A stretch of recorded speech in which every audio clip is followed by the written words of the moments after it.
های اکای جهان یک تا اسب، یک تا گل، یک تا گوسفند، 4 متر سفیدی، 500 سامانی. باز از نام عبدالحی جسور یک تا بوز بولش بر، یک تا اسب، یک تا گل، یک تا گوسفند، یک تا بوز، 500 سامانی، 4 متر سفیدی. چی بای؟ چی بای؟ همین موبایل بمونه، موبایل بوده بپرده، خوشحال شد. حیدر شد.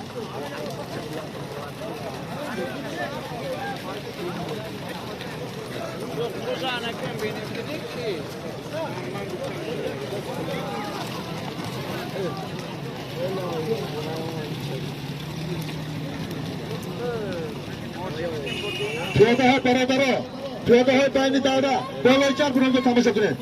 آقای محمود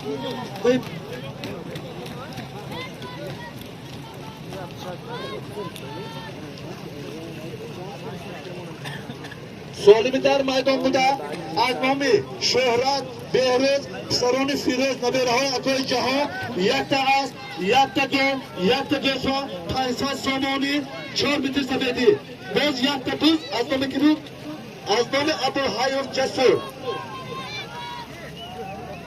یک تا اسب یک تا گل یک تا گوسفند یک تا بوز 500 سامانی 4 متر سفیدی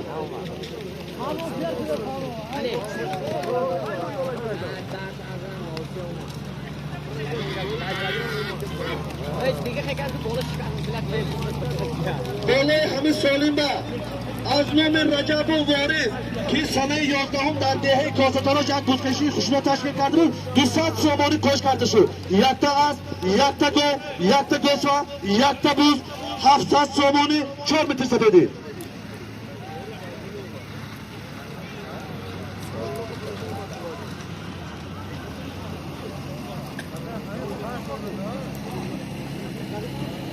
نام رحیم جسور 200 سامانی کش کرده شد یک تا اسب یک تا گل یک تا گوسفند یک تا بوز 900 سامانی پول 4 متر سفیدی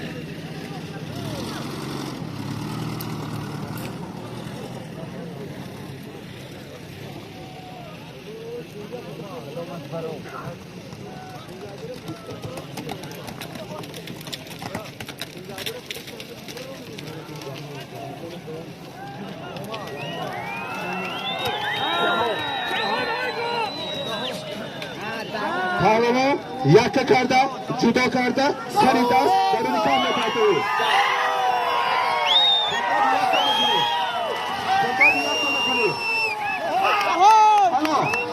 حالا جهان پهلوان از دهه فراب به اسب عالم خطی بران از شهر پنجکن به نام استقلال بوده است عمر اینجا بگید